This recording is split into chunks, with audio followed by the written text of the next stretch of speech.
G'day, my name is Mike Goldman and welcome to On The Mic. Today we have a very interesting man by the name of Brent Williams. He's an expert on team building, motivating people, focusing on success. He's a Gen Y expert and he makes his own movies. A filmmaker. Welcome to On The Mic, Brent Williams. Thank you for having me. Good to see you, dude. You too. How's the movie making going? It's going, like anything, I think success is about staying in the race, and it's been a lifelong journey. And I think the last 2 years is really finally all the short films and music videos and bits and pieces. You do corporate videos have come to fruition, and now I'm making the leap into feature films, That's which so is cool. super pumped. Are you allowed to talk about this one with Armie Hammer, or are we going to keep that on the quiet? All I can say is that it's a very exciting feature film that we're looking to premiere at Cannes Film Festival this year. There's a lot of hype around it. It's about the true story of the 2008 terror attacks in India, where some terrorists basically seized the Taj Hotel. And the stories are really a story of survival and heroism,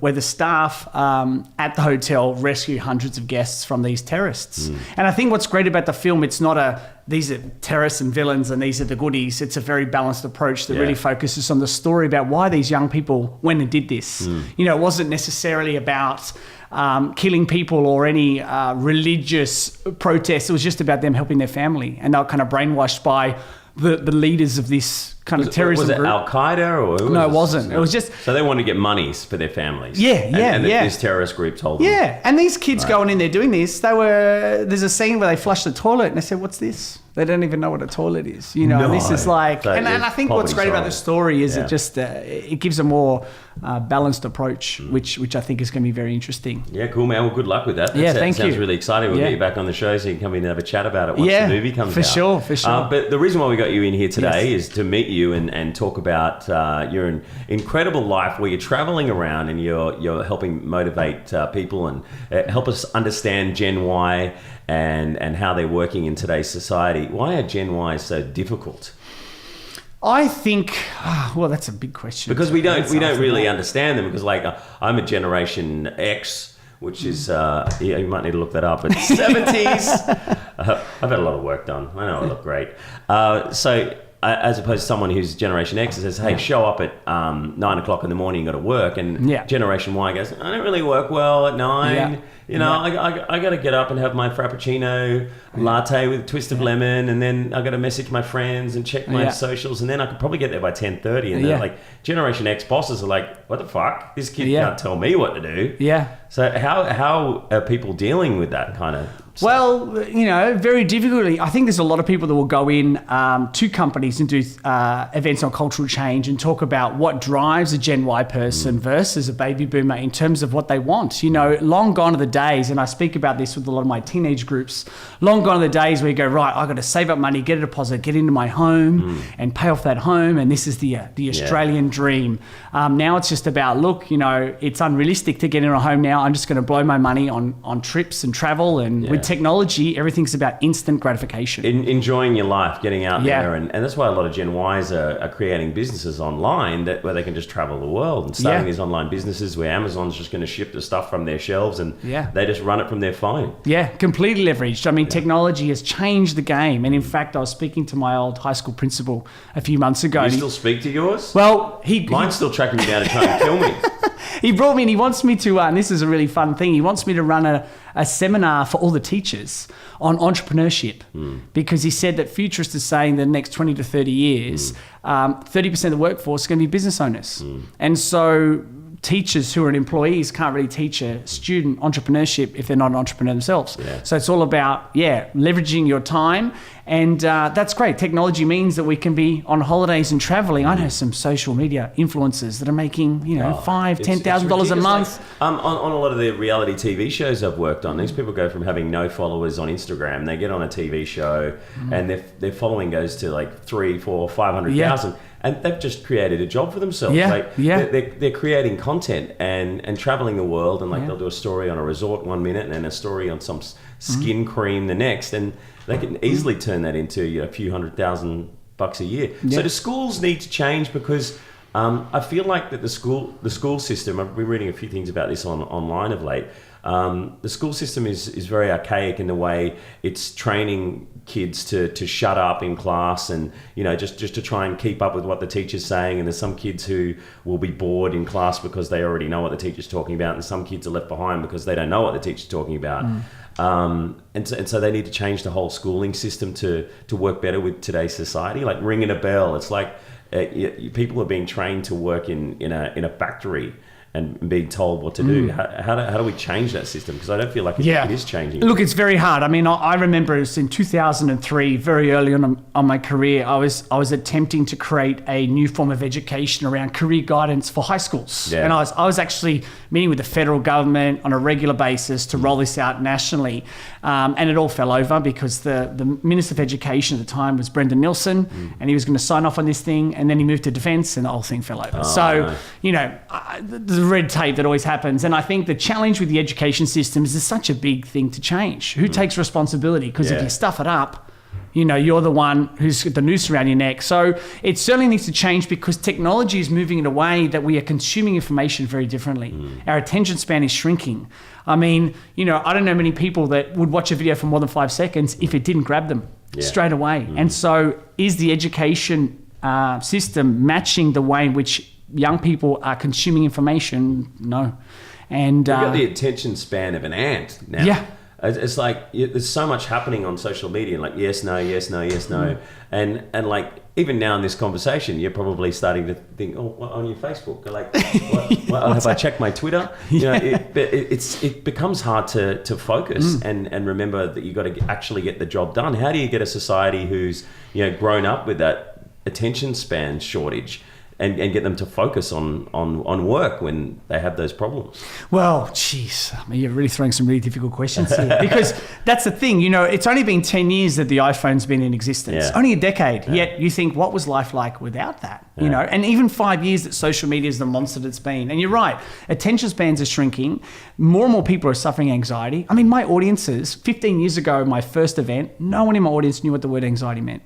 Yet now it's as common as catching the cold. Yeah, it is. Really. Like I never used to get anxious. I pretty much roll with the breeze. I had it wasn't really a 9-to-5 job, but I had a radio show that I was committed to doing every day. And the rest of the time I was just, back in the 90s, just doing my own thing every day. You go to the beach, you do your shopping. You wouldn't have to worry about checking your Facebook, Twitter, Instagram, Pinterest, or whatever else is out there. Yeah. But now it's like, is it a FOMO thing? You feel like you're missing out because you're not checking everything, or because the news feed's going and all your friends are there and they're all posting stuff. I might have missed something. Is that where a lot of the anxiety is coming from? I think the reason we're suffering anxiety is we're not present as much as we used to be. When you're present, you sit in your own thoughts, and when you sit in your own thoughts, you ask questions, and that's how we kind of manage our issues and problems. Whereas now we are constantly around things that stimulate and distract us from being present. Yeah. And when we sit in our own thoughts, that's when we deal with things. We're anxious because we're thinking about yesterday, worrying about tomorrow, and we're constantly looking externally from us for validation. I think the fear of rejection is the greatest fear that a human being can experience. So what do we want as an opposite to that? We want love, we want recognition, we want gratitude.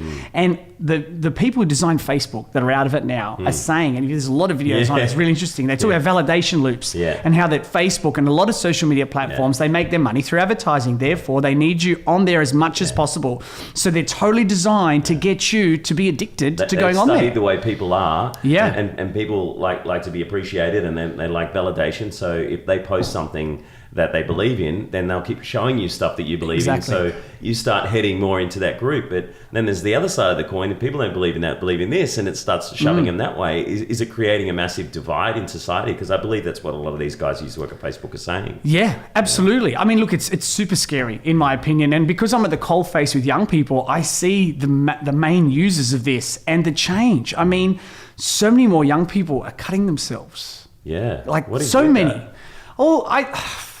I mean, I've never even thought about doing that. Is it an anxiety thing? It's like, I'm freaking out because I'm having anxiety because I can't think of everything at the same time. I can't do everything at the same time. Yeah, I think that's just a way of dealing with it. Yeah. Reminding yourself that you're really there and this is real. And maybe that's a way to put yourself back in your own body so you can start feeling things rather than thinking them too much. I think that's the initial motivation of cutting yourself. It's like a physical pain to take away from the internal pain that you're feeling.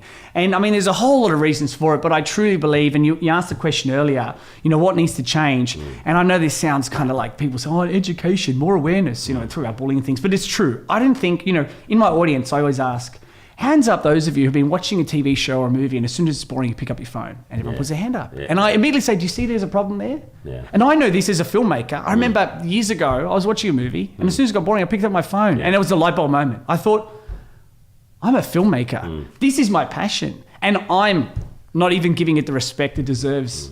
And then that was a moment of clarity for me. I thought, okay, I need to put some rules around the phone because I'm already addicted to it. 1 in 2 teenagers has a screen addiction. They're calling it addiction now because screen addiction. Because when you look at the phone, you get a notification. It releases dopamine in our brain. Yeah. It's like the pleasurable experience we link to it. So, I think just being aware that so many people are addicted to their phone. And, my tips are, don't be on the phone the first half an hour you wake up. And I know that's hard to do because I sleep right next to my bed. I'm straight up in the morning like, what's happened today? Oh, that's in my calendar. Oh, look, such and such messaged me. And what was I doing? Oh, that's right, I was going to have breakfast. And already your brain's going a million miles an hour. Yeah. I think rather than cutting yourself and putting yourself in the moment, something a lot of people are turning to is meditation, because you're focusing on your thoughts and realizing when you're thinking things completely fucking stupid, like I'm not good enough, or I can't do this, or she or he hates me because, and if you start looking at your thoughts and you realize, hang on a minute, this is just this monkey brain weird shit going on. Because even when I go to sleep at night, if I'm thinking stuff, I know that I've been thinking stuff the whole time I've been asleep. I wake up and my bed's got sheets and pillows everywhere. It looks like a freaking war zone. So if I wake up first thing in the morning and I go, right, just for 5 minutes, I'm just going to focus on nothing. I'm going to look at my thoughts, and even just have nothing going on in your brain for 5 minutes makes so much difference. Yeah, and it's just simple habits.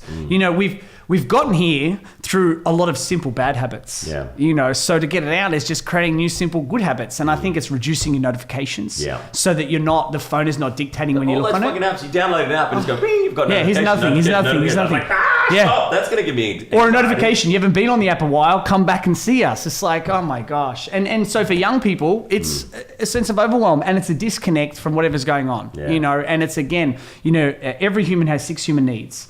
And there's a great movie called Titanic, which is a great illustration of 2 characters that get their human needs met in different ways. You've got Jack, played by Leonardo DiCaprio, and his sense of love and connection, significance, recognition, contribution are all met internally, meaning he doesn't need anyone else to be at peace in life. All he needs is the clothes on his back, a pencil, and a sheet of paper, and he's fine. One more thing. He needed to get on the frickin' door and float as well. Why couldn't he fit on the door as well at the end? Well, it wouldn't have been as romantic of a movie, right? Because and I'm alive too.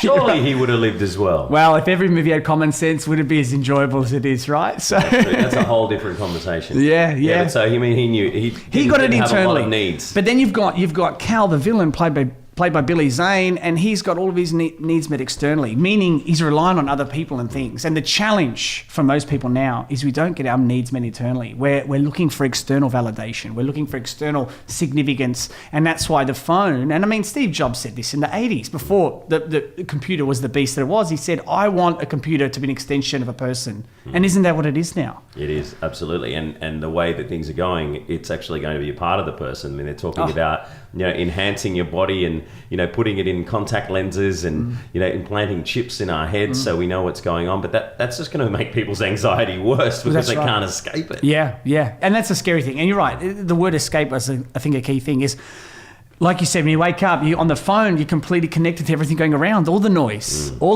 And that's why it's so lovely. And you mentioned meditation. I'm a huge advocate for meditation. So what's your daily ritual? With just my daily ritual, well, don't touch the phone when I get up. Don't touch it when I go to bed.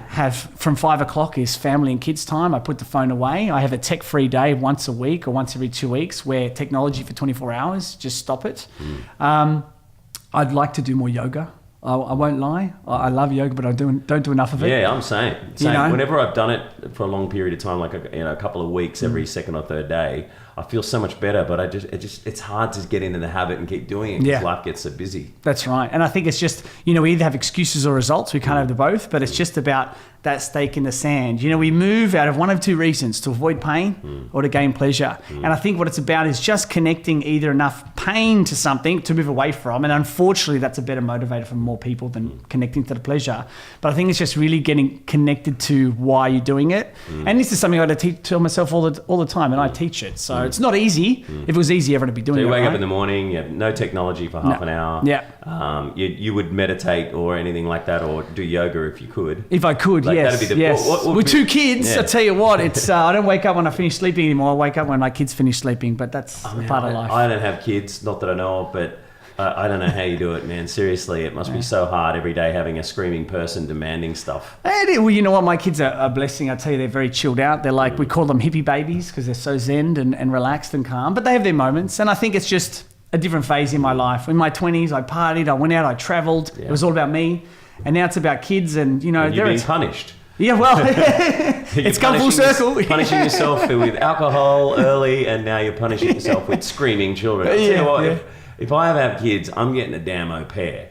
I mean, you get one of these girls from young guys, even from European country. They only cost $200 a week, and they're happy that they can extend their visa, and you can sleep in. You go to work. They can dress your children for you, but a lot of people won't do that. It's like, oh no, but your children only grow up once, and you have to experience all that bullshit. If I can get any help and it makes my life easier, why wouldn't you do that? Well, that's right. I mean, I run a lot of events in Singapore.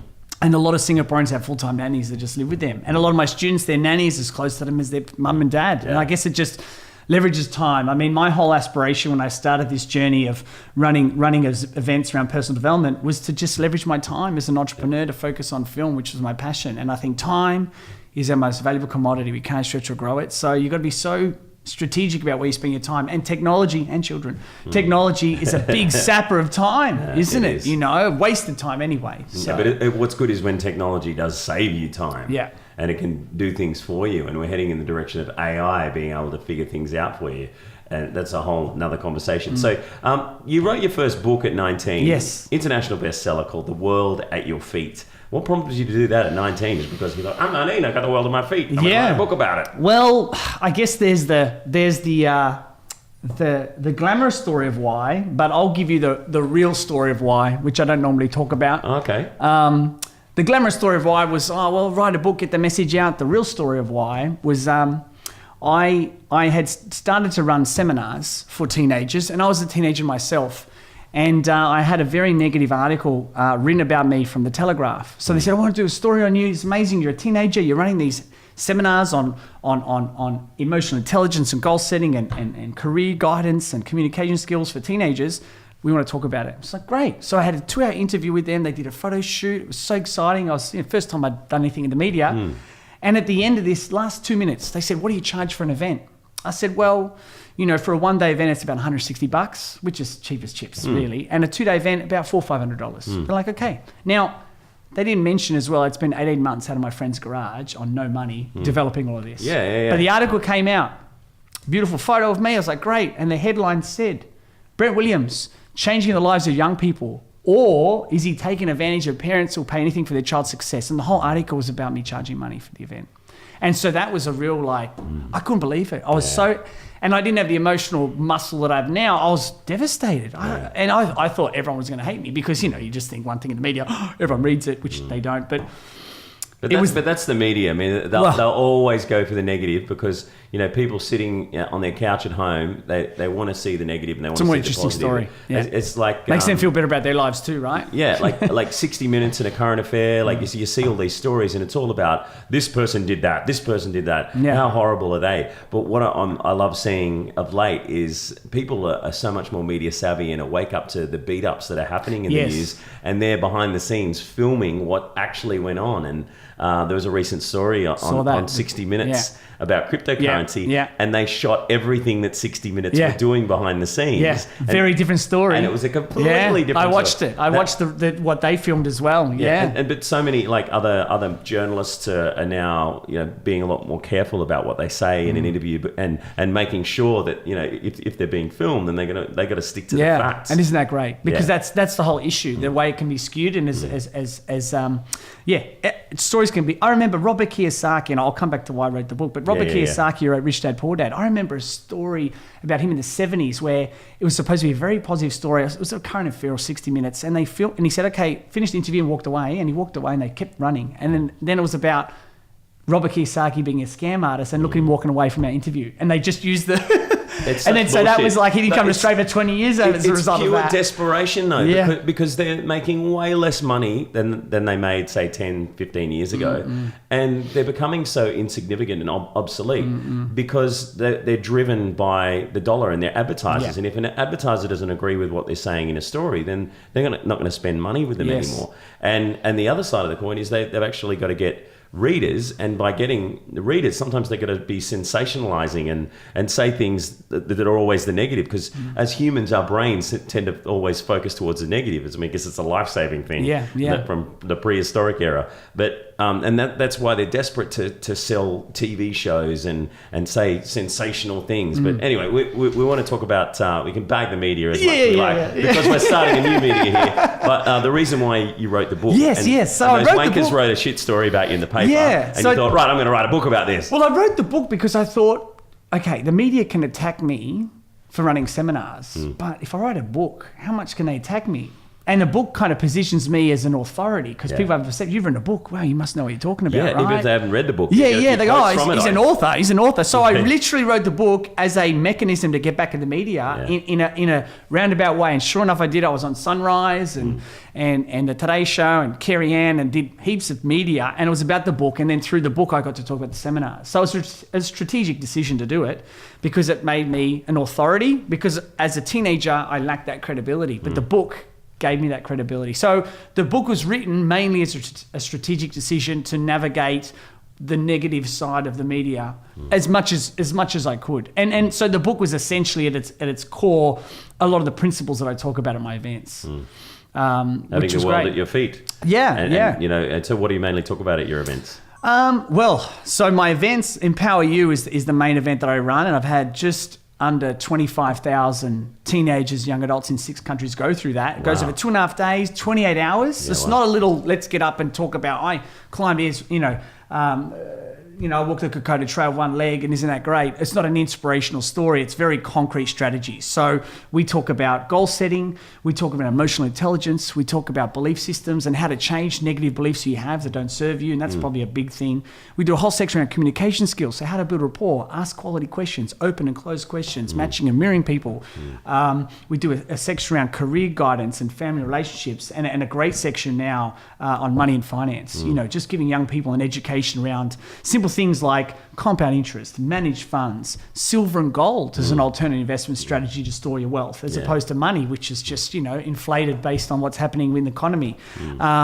Property, understanding about property and not negative versus positive gear, and the whole motivation around that, which I mentioned earlier, is just to leverage your time. But the core of my events, because I got this question the other day. It said, what is some success stories? I was on Sky News doing an interview, and they want to hear about, you got millionaires, and I've had many millionaires that have done the course now. I've had people that are like Vice President JP Morgan, but I said at the core of it, it's about making people just happy in their lives. Yeah. I think happiness seems to be a harder thing that people are attaining now, and happiness should be an easy thing. Why don't they teach that in schools? They give you a religion class for half an hour every day, and that's probably their version of happiness. I mean, that's something that kids should be taught in school, to look at their thoughts and realize when they're thinking something that's utterly ridiculous. Yeah.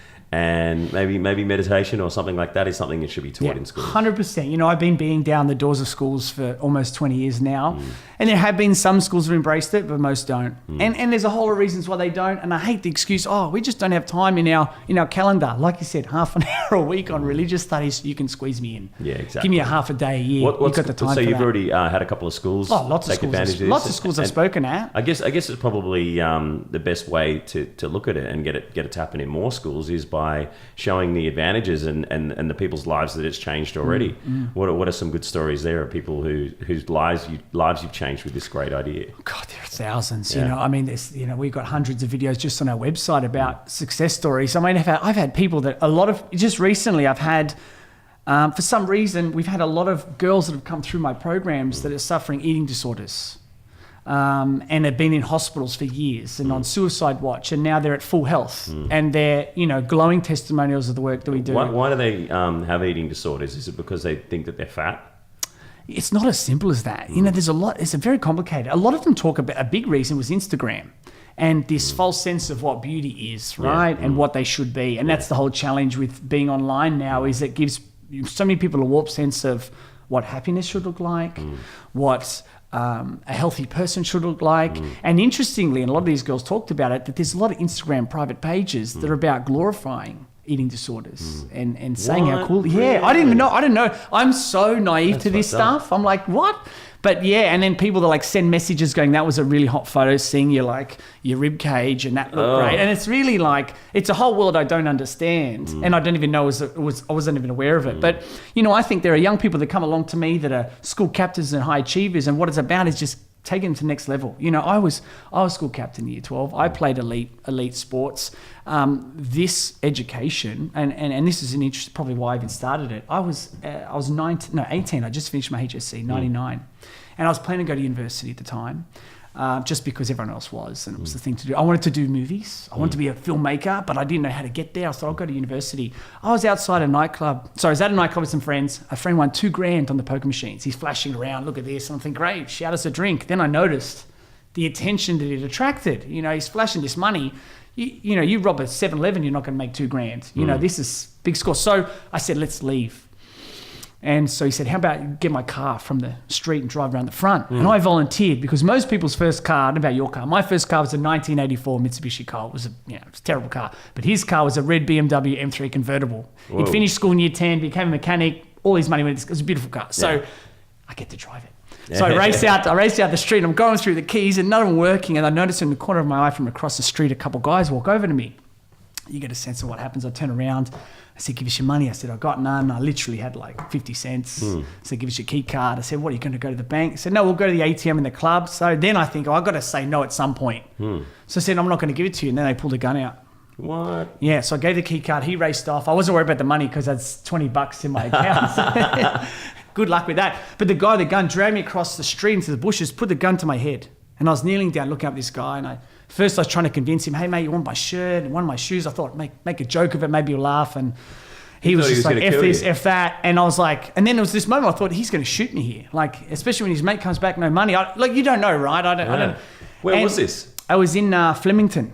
What? Yeah. And so I was, it was a life-changing experience they talk about. Yeah. And my life flashed before my eyes, like first day of kindergarten, meeting Healthy Harold, playing handball on the courts, going on holidays, my first kiss, all this stuff. But then it got to the present, the moment, and it was the worst feeling. I remember just this sickening feeling of like, if I go now, like, what have I done? What have I done? And you could say, yes, you're 18, but I knew in my heart of hearts I'd given up on my dreams, goals, and ambitions. I'd started to procrastinate.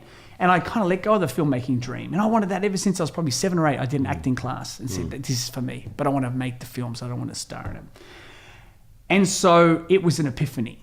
And that was the catalyst for change for everything in my life. After that, the next day, the sky was blue, the grass was green, the air was fresher, and I thought, right, I got a second chance at life.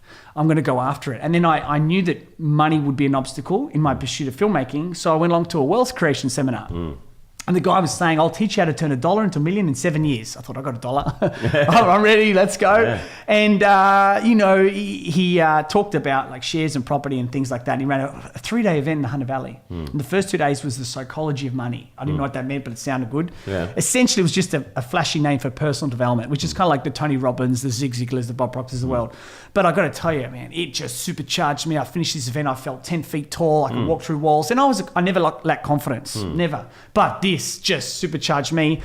And people came up to me at that event with tears in their eyes saying, I wish I had this at your age. What different decisions may I have made in my life had I been exposed to this? Yeah. And so I joined that company full time to really be engrossed in the environment. It's kind of like, if you've seen the movie Boiler Room, it felt like that. And it was just like all these young people hustling, making all this money and doing these events. So this is the company that does the events. So yeah. Because I wanted to see if they practice event. what they pay. Yeah, it was like $5,000 for the 3-day event. Yeah, and then you went, hey, I want to be a part of this. Yeah, well, because I was so young, I didn't know what I was talking about. I thought if I'm there every day, I'm going to learn a lot better. Yeah.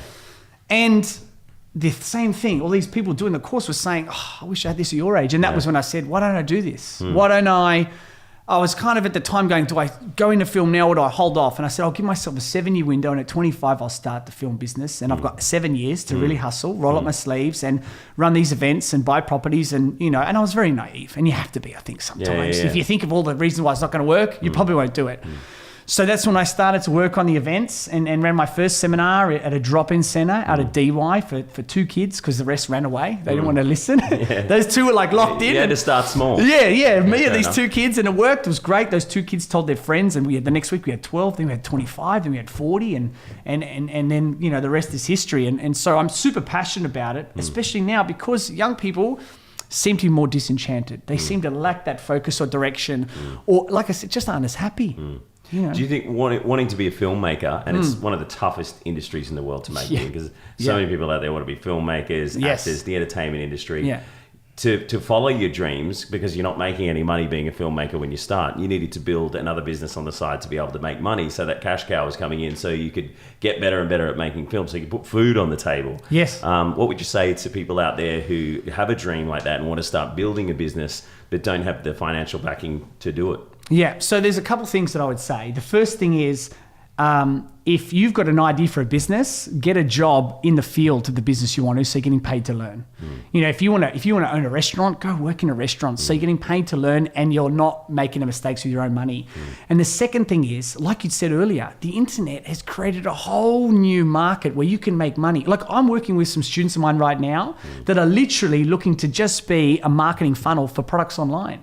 Like selling, rather than going to a certain website for a GoPro, set up a landing page and some Instagram advertising at 5 cents a click, 10 cents a click, and take a commission on sales where you don't even need to hold the stock. Right, wow. I mean, there's a huge market just to be a middleman now. And I'm talking crazy, about mate. 15-year-olds, right, that are setting up these business, cost them $300 a month, that's cash flowing $1,000. So there's no excuse now. I love seeing when young kids just figure out a way to make cash. Like my little nephew, when he was about, I think he was 14 or 15, it was only like a couple of years ago, he wanted this brand new computer, so he borrowed the money of his mum and used the computer to mine for cryptocurrency, mined $900, paid back mum, and just now uses it for video games. And I'm like, dude, we can start a business. Keep going. I'm going to buy all these computers. And like, no, I just want to play Call of Duty. I'm satisfied now. I've got my needs met. Why do I want to sit there and run a business? What's that going to do for me? I don't need to buy another computer. Yeah. It's great how kids are doing that. There's so many incredible success stories out there. Like one of our previous interviews is actually the first interview that I did on the mic. The High Smile guys, Nick and Alex, like these 2 23, 24-year-old kids on the Gold Coast, they started a teeth whitening business.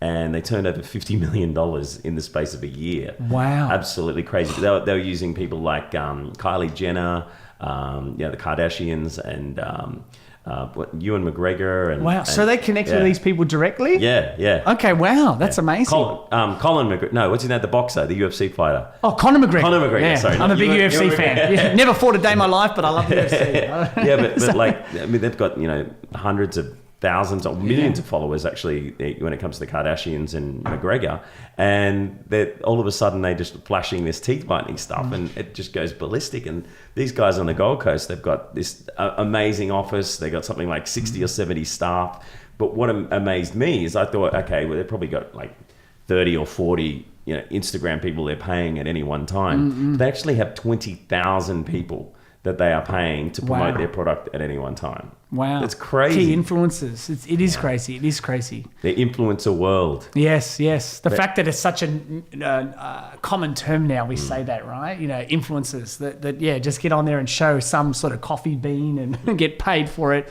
It's quite a remarkable time. So I think coming back to your question, I think if anyone's starting a business is get the experience and get paid to do it and have a strategy to leverage. It's all about, like for me, being able to have a business that essentially while I haven't achieved all my financial goals that I had, I've leveraged my time. And so when I started making short films, as you know, short films are expensive because you don't make money from them. Yeah. So no one's really going to invest in it unless there's a feature film attached to it. And even still, it's a gamble. But I was able to make 6 short films in 18 months, all self-funded. I spent just under $100,000 and I paid for the right people because I'm all about following recipes. I knew nothing. All I knew about film was that I loved it and that I watched DVD extras. That's it. The making of. Okay, I'll take that note. That's a good pointer. And really just common sense a bit and just knowing how to have good communication skills with people. And so it's just about paying people top dollar to be around me and just watch them. How do they do this? Why does the cameraman use that terminology? And what's the gaffer doing here? What's this? And just learning by experience is the way that I did that. But I did that because I had a strategy to leverage my time to pursue my passion. Because I think a lot of people have a passion. You need to put food on the table, like you mentioned. So if you want to be that actor, and that's what you want to do, that's fine. Yeah. Go for it, but have a strategy to support the dream. Yeah. And that's not necessarily saying have an exit as an alternate, but just have a strategy to finance, to leverage your time, because too many people just go for it and burn out. I mean, how many people that start filmmaking school actually go and do it? Not many. Yeah, Not many. And there's so many that will go to filmmaking school and they get to the end of it and they think, oh, well, no one's giving me a job now because I studied my ass off. Why isn't anyone giving me a job? Like I got one friend in particular, he all he's done from the minute he left school, even at school, was make short films. He went to university and studied filmmaking. He got like a fucking doctorate in filmmaking, but no one will hire him. And it's like you can't even get a job as a runner. But once you actually get in there, and then you got to claw your way up. And it goes back to what you're saying: get a job where you actually want to learn. And if you can get around people who, like, for radio is a perfect example as well, because like I wanted to work in radio as a kid, and the only way that I could learn was by actually being in there and being the office boy and working for free. So, and that's what a lot of people do as well. They just offer their services for nothing so that they can learn. Because it's all about attitude. If someone offers their time for nothing, I've even offered to pay people. Like literally, I'll give you $1,000 if I can work for you for 2 weeks. Because I know they're going to go, holy cow, like who does that? And immediately you position yourself and your attitude shines. And offering yourself for free is something I always advocate, because too many people swap time for money. And if you show a mentality of investing in yourself, then it's going to speak volumes for people. And then for me, come back to film, that's all I did. I knew nothing about film except I read a book. And it's funny, the catalyst in your life. I was in Ibiza, of all places, and had a great time. And I remember on the way home, a friend of mine had bought me a book, and I hadn't read it for a year. I'm not a big reader, but I had this book with his Peter Jackson's autobiography on how he made Lord of the Rings.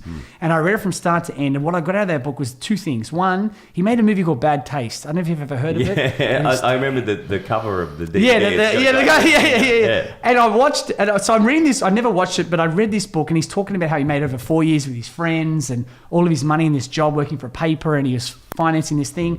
So I went and watched it, and it's terrible. Yeah. It is really. But what inspired me was I thought, if this guy can make that, and then make The Lord of the Rings, I can do it. Yeah, exactly. If he goes and does that, and then does The Lord of the Rings, I can do it. That's what I say to all, because I own a film festival up on the Gold Coast, the Sanctuary Cove International Film Festival, been going for about 4 years. Get your entries in now. And a lot of kids come to the film festival and it's my dream to make a feature film. Well, just do it. Yeah. Just get out there and actually do it. Even if you got no money. Yeah. Just shoot something and edit it and keep working at it until you finish your first film. And that way you've got one run on the board. I remember I had some guys who was just finished at AFTR's filmmaking course. They'd won a couple of short film competitions.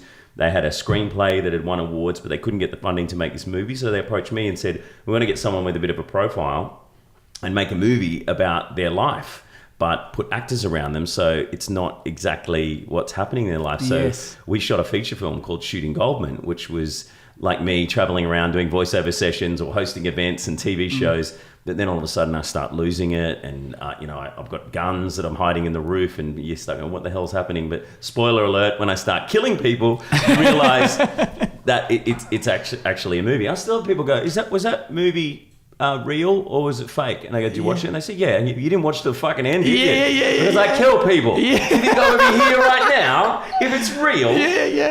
But the guys that were making that, like, we were trying to get funding. We had meetings with people, investors. At one point, one guy was going to give us $100,000 because we thought, well, we can make it for $100,000 easy. Yeah. And then he thought it was going to be a bottom of the harbour scheme because we weren't going to make money because it was, his accountant told him it wasn't going to. It's so difficult to get money. cut a long story short. Yeah. So I said, let's just shoot it. We've got cameras. We've got editing gear. We can show up like as a 2-man crew, an actor and a cameraman. Yeah. And you can just follow me around and I can actually go into normal working situations and shoot this movie. And we did. We finished it and got played in LA and New York. And it's so exciting because even though I don't think it's the best film. I've got friends out there that love it. They think it's great. And you've done it. It's in the can. It's done. There's a lot of talk. Even if it's with crap. people. There's always a million other ways you can look back and go, I would have done that differently. Yeah. But you got to move to the next project. Yeah, that's right. And it's just about putting out content. I remember the first camera I bought was a Panasonic HDV Pro. It was like 15 grand. A lot of money. I'm spending on this thing. Now that's a paperweight.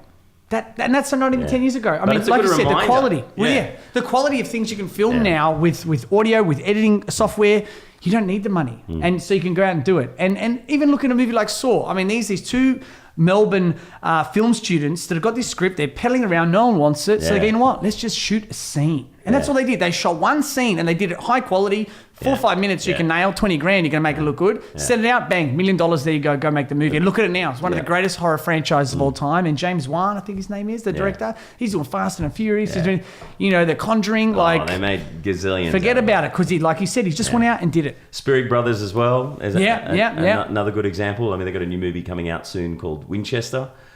Yes, I've heard of that film. It's going to be amazing. I think they ended up doing one of the Saw films as well. Yeah, I'm not sure, but But it's just, that's the thing. There's no excuses anymore. If you want it enough, like the pleasure and pain, you just got to go and do it. Get out there. Not wait and sit around. Yeah, Get absolutely. out there and make your film. Like another filmmaker friend of mine, he was executive producer of Big Brother, Chris Blackburn. And like he worked on 60 Minutes and a lot of other, reporting style news shows. And all he ever wanted to do was make a feature film. And I bought him a really old, like 1960s camera as a gift one year to say thanks for a great season on Big Brother. And I said, you got to leave this always on your desk to remind you to make your film. And he said that was one of the best things that he ever had as a motivator, because it was always staring him in the face. Yeah. And he ended up going out and shooting this film for sod all money, but it was a great movie. He did such a good job, and now he's looking to do the next one. So you just need to get your start, need to get out there and just have a crack. Well, that's right. Yeah, that's right. I mean, I've been writing, and this is a film I can talk about. I did a short film in 2008. Called Turning Point, and it was based on, I don't know if you remember as a kid. I've heard of that. There's a show. There is another film 15 years ago called Turning Point, same title, but I don't know if you remember the show Unsolved Mysteries as a kid.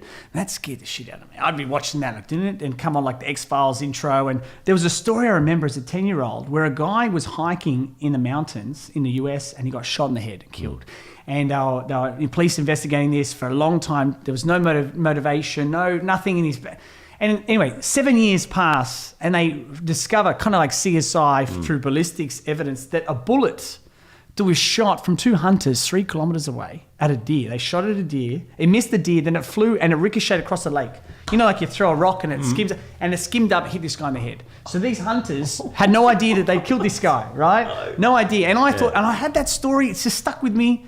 And I thought, imagine you did a movie about two guys, you and I, we're going out on a hunting trip, just because, and we shoot someone. What would you do? And you didn't know. You didn't. Oh no, you do know, but you accidentally do it, and then you like see the body because you think it's it's a mistaken identity. Yeah. And I started researching. This happens at least once a week around the world. Like a father shoots his son, a brother shoots his sister. They mistake something flashing up and fire away. It's really very common. And so I did a short film on it in 2008. I was on the set, everyone said, this feels like a feature film. And then we edited it and they said this, and I'll send you the link to it for you to watch it. Cool. And so I started writing the script, and it's been 10 years now. And 6 weeks ago, I finally signed the deal for a production company in the US. They're going to fund it. And tomorrow morning, I'm having the production call to get it going. We're looking at a $3 to $6 million budget. My whole point is this film now will be the catalyst for many other scripts that I've got to just get out there. Once that first one, doesn't matter, as long as you don't completely stuff it up and it's a decent job, people go, it's kind of like anyone who does a development. You've committed something to completion. You've pulled it off, bang, you got the ticket, away you go. And so many Aussie filmmakers that just get that first one, get these 2-3 picture deals because they then go, what's next? What's your next scripts? And then they're booked out for years and years. Yeah. So how do you get motivated when you're at the starting level and you want to be a filmmaker, or you want to have your own Instagram business, and it's such a long road ahead and you're looking at the mountain in front of you and you're going, shit, how am I going to climb this? It's going to take forever.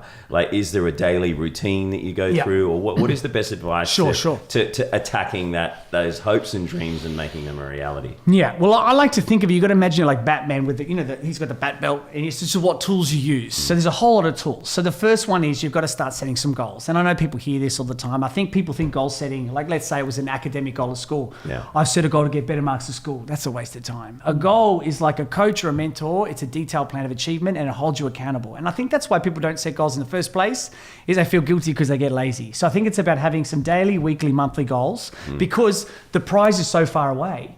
If you want to be a filmmaker or whatever it is, it's it's a 10 or 15 year journey. It's like overwhelm, right? Like you said. So it's about creating those daily habits. It's all about the habits.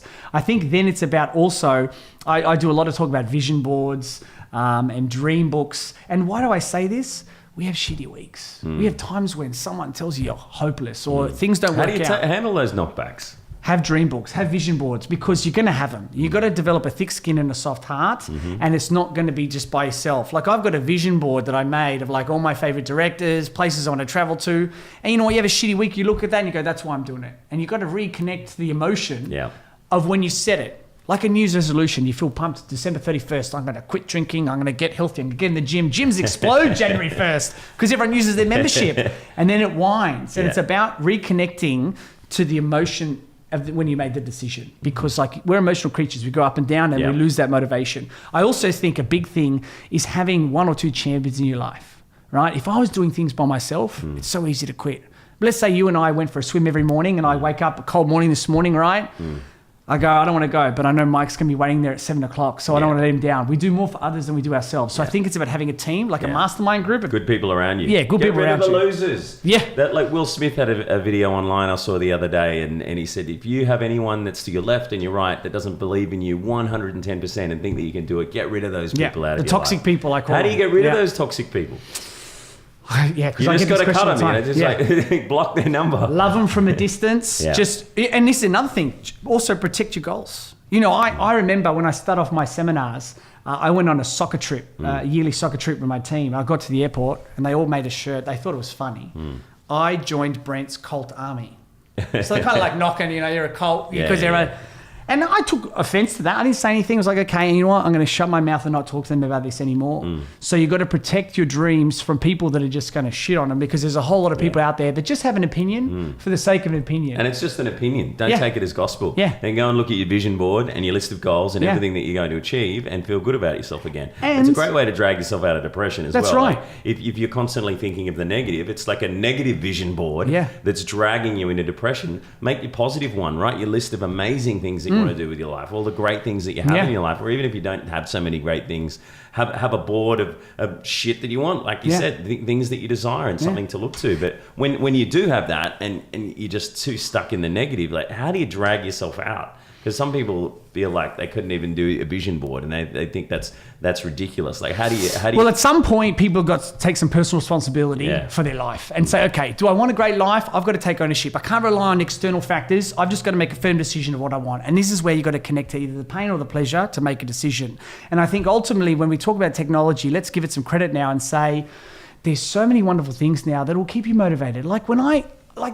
There are plenty of times when I have that devil on my shoulder to go, you know what, Brent, you don't even know what you're talking about. You've had 21 days on set total where you're directing. You don't know what you're doing, because Steven Spielberg was directing every day from the age of 20. I'd say that. But I think I'm coming up to a feature film I'm going to direct, and I'm going to get on there going, I'm a fraud. But then on the other side, I go, you know what? You're all right. You're okay. And the way that I build that, which is the question you're asking, is tools. So I go on the internet. There's a thing called Masterclass you may have heard of, right? It's like $300 a year, and they've got experts that they've filmed. Yeah, I did the Steve Martin phenomenal. Ones. They're on comedy. Great to see what he thinks on comedy. Yeah, I mean, there's David Mamet. There's Martin Scorsese's coming out. These are like the people that I want to listen to. What ones have you done? Martin Scorsese's coming out. I've done the Ron Howard one. I'm directing. What was the Ron Howard? David Mamet. Well, he talks about how to how you communicate with actors on set, building rapport, how you set up a scene, how you work with the DOP, like really the nuts and bolts. And I'm paying $300 a year for all of them. So good. You want to learn a $300 a year Gordon Ramsay for all? It's 100 per one, but if you pay 300, you get all of them. It's a no-brainer for me. Worth doing. Because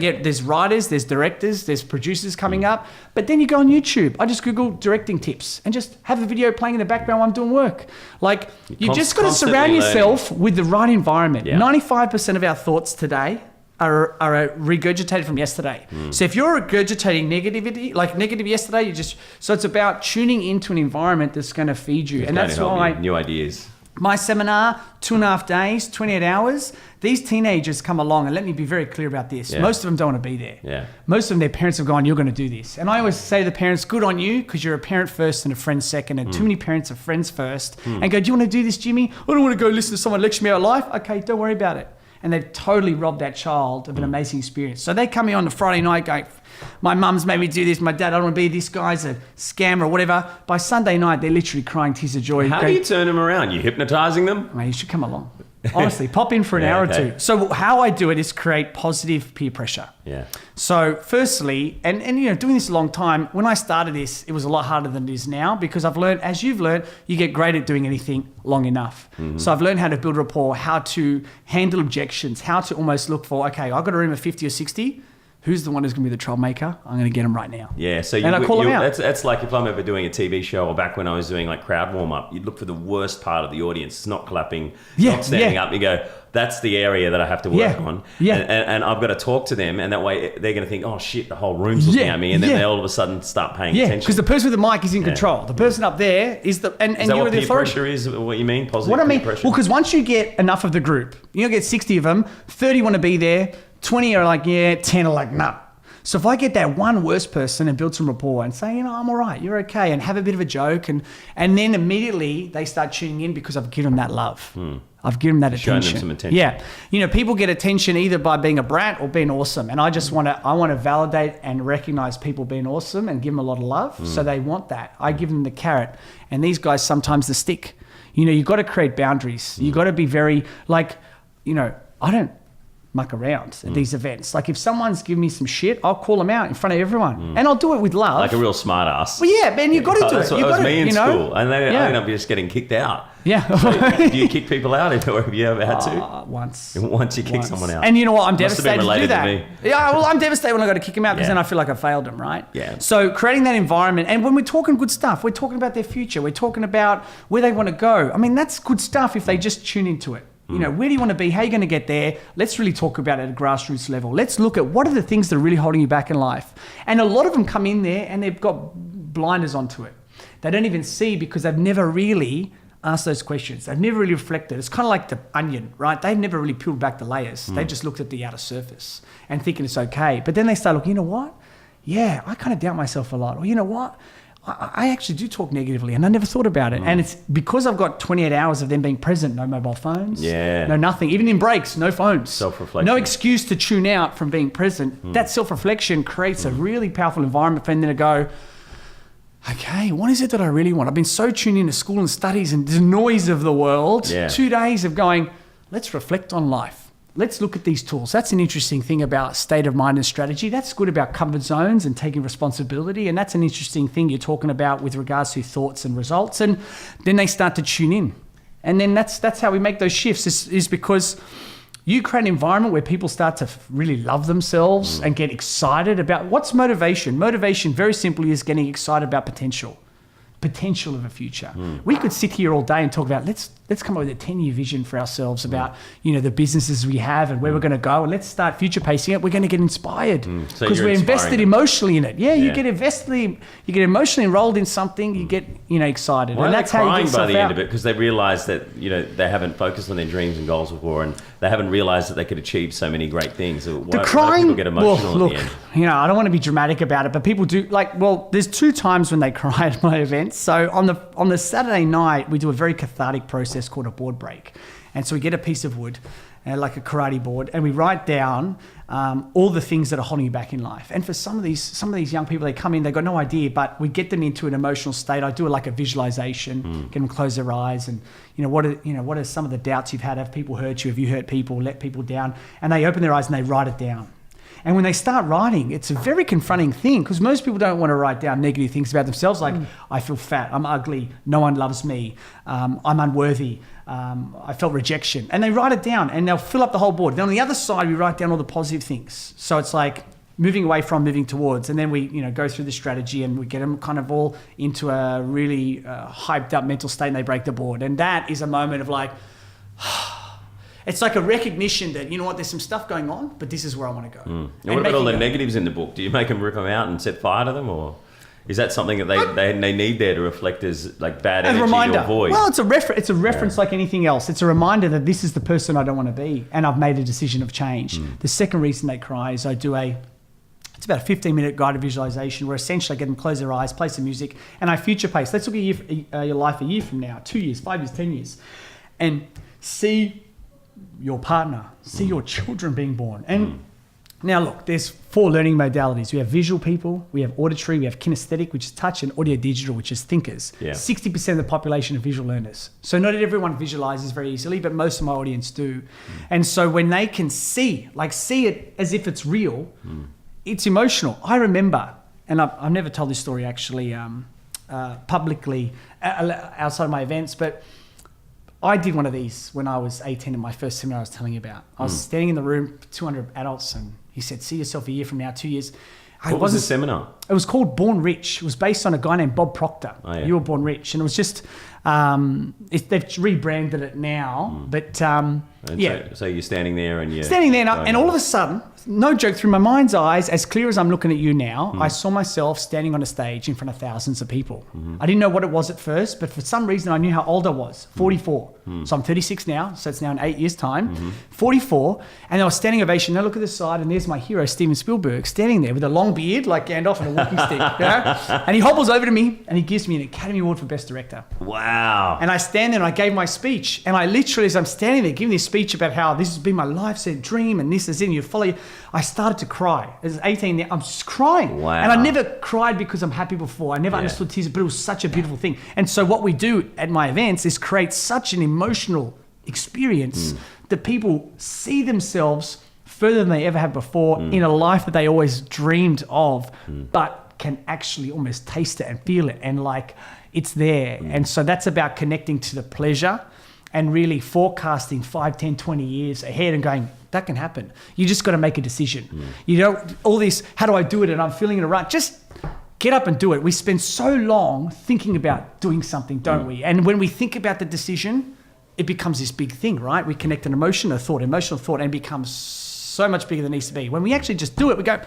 wasn't that hard? Wasn't that hard? You know, life rewards action. Look what I achieved. Yeah, life rewards action. Just get out and do it. And it's in the doing that you learn the lessons. And is it also about celebrating the small wins? 100%. Yeah. Yeah. Celebrating the small wins. And that's another thing, you know, it's about creating positive reinforcement for taking action. You know, when we think about a belief, right? I have a belief that I'm a confident public speaker, or I have a belief that I'm terrible at maths. We're not born with these beliefs. We're not born with them. We're not born our mother's womb and go, wow, just, you know, don't like public speaking. You know, public speaking is the greatest fear of human beings. Number 2 is death. Number 1 is public speaking. So something along the line in our life has to have happened for us to create that belief. Think about this table and the legs. The table stands because there are legs underneath it. So the legs support the table to be true. A belief needs references. References are like evidence. So things that have happened that create the belief. The stronger your belief about something, the more references have validated that belief. So in order to change the belief, let's say it's a negative one, you've got to come up with new references. So if you're not a confident public speaker, get on the microphone and give it a go. And when the crowd gives you a round of applause for giving an answer, guess what you've done? You've created that one leg. And you've got to keep doing it. And that's how we change our beliefs, is by taking action outside of our comfort zone. And that's how we do it. There's no other way. There's no reading books or thinking about it. You just got to get out there and do something. And the only way to do something is connect enough to the pleasure, or be sick enough of the pain in your life that you go, I've had enough. You either hit rock bottom and go, it's time to do something. I've had enough, you know, or you really connect to the pleasure. And for me, it was about connecting to being a filmmaker and saying, if I don't tackle filmmaking in my life and I'm 80 years old, I'm going to be full of regret. And that's the saddest thing for anyone in their life, when they finish and go, not the things they did, the things they didn't do. The risks they didn't take. Yeah, I'd rather regret the things that I did than the things I didn't do. That's right. So if someone doesn't have any hopes, goals, dreams, and like, you know, obviously it's a lot of kids that you do your weekend courses for. How do you help them figure out what they really want to do at that age? Because when I was 19, I had no fucking idea what I wanted to do. Totally. That's a great question, because I always ask the audience when I get to our careers section, it was nearly at the end of the weekend, I said, hands up who knows what they want to do. And you get about 30%. Hands up who's got some idea. Another 30%. Who's got no idea? And so I think for those who have no idea, it's about firstly saying, well, just get out there and do something. I remember a guy named Brad Sugars, didn't know what he wanted to do when he finished school. So he just worked in about 15 or 20 jobs in the space of 2 years. Just went, and it was within that Brad, process. if you're watching, he's a good mate of mine.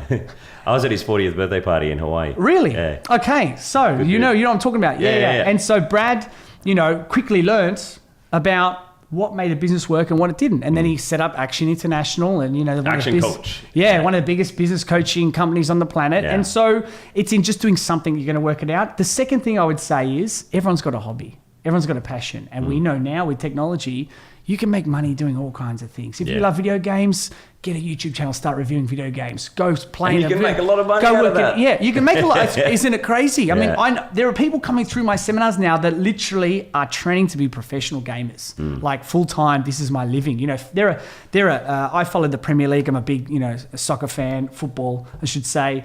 And each of the major clubs now in the world are paying players to represent their club $100,000 a year just to play FIFA in tournaments. Wow. So if you don't know what you want to do, it's okay. You don't have to. And this is the one thing I want to make very clear. You don't have to go, this is my purpose and my dream. I mean, I've had, and we haven't talked about it, I've run a publicity company called Campbell Media. I've run a US property buyers agency called Splash Property Group, buying foreclosed homes, renovating them, selling them. Wow. I've had my production company, Indianic Pictures, Tomorrow's Youth. So you can, I call it multi-potentialite. You can do whatever you want to do, but you just got to start doing something. And it's through the something that you'll find either that you hate it, then do the opposite of that, or you love it and continue on that path. But I think it's just about taking action and connecting to what do you love to do, and is there a career around that? Because there's so many things. You love animals. How many jobs are there in the world or careers around animals, whether it's at the zoo or at a vet or what have you? I mean, in the zoo, there's 243, because I researched this, as you do. 243 different occupations within the zoo, not job positions, but different niches of a career. So I think find a passion, work out what your hobbies are and pursue that, or just, like I said with Brad, just get out and do something. Yeah, like I was actually another interview that we had on the show, Dr. DiMartini. I know, John, Institute. He was talking the other night. I went to see his chat about, I think it's the 10 principles of success, or it was something along those lines. And he was talking about the same subject, where there were some people in the crowd that had no idea what they wanted to do with their life, no idea what direction they wanted to head. And one lady in the audience, she's standing up, she's trying to figure it out. She said she doesn't have any passion or goals or dreams. He goes, yeah, you do. What do you like doing? And she goes, well, I don't know. I like playing with my dog. And he said, well, there's a start. Yeah. Let's build a business around you playing with your dog. Anyway, fast forward a few years later, that lady's got like a $20 million business around looking after dogs, and I think it's like dog toys and stuff like that. So you're so right, just about finding your passion and realizing, hang on a minute, I love this for a reason. I can turn this into a job. Whatever it is, there's a job around it. You ask enough questions, the answers will come. And this is the problem. People don't ask questions anymore. I'm constantly asking questions. That's why I have this show. And here we are. And we can ask questions for days and days longer. But you've got a hectic schedule running all those businesses. So we're going to let you fly. But thank you so much for coming on the mic. My pleasure. Where can people find you? Firstly, to do your weekend course. Yes. And secondly, we want to have a look at some of your films. Where can you see them? Yes. Films? So for the seminars, we run them up and down the East Coast. So in Sydney, Byron Bay, Melbourne, Canberra, soon to be Newcastle and Brisbane. Our website's tomorrowsyouth.com.au. So the name's Empower You, but our business is tomorrowsyouth.com.au. On there's a plethora of videos and testimonials and all the information you need to make a decision. Age range is 13 to 25, if anyone's probably wondering what age group, 13 to 25. So that's the seminars. And we're on Instagram and Facebook and all that other Snapchat. I don't even know. Tomorrow's Youth. Yeah, Tomorrow's Youth. That's Excellent. What you need to know. So films. My production company is called Indianic Pictures. So indianicpictures.com.au. All the shorts are on there. We've got a blog updating navigating what we're allowed to talk about publicly about the film stuff. Another film, you may have heard of a story named Jesse Martin. He was the youngest person to sail around the world solo. Yeah. So I've got the rights to his story. Fantastic. So we've been developing a feature film for the last 2 years. I've got some big time producers on board, people that produced Moulin Rouge and Romeo and Juliet. Wow. So that for me, my film turning point will be the step to then go $30 million budget. Okay, Lionheart. And the next one, and the next one, and the next one. That's great, man. Hopefully. Well done. Stay in the It's race. such a long process. It takes years. yeah. And getting the bases loaded with, the best director, the best producer, the team. best actors. Yeah. And then you go, okay, look what I've got here. How about some money? And you can hit up, Film Victoria, Film Australia, and eventually someone will give you the cash. But it takes forever. And good on you for sticking with it and making your dreams a reality and helping other people to make their dreams a reality. Thank you. Thanks for having me. Legend. Thanks for being on the show.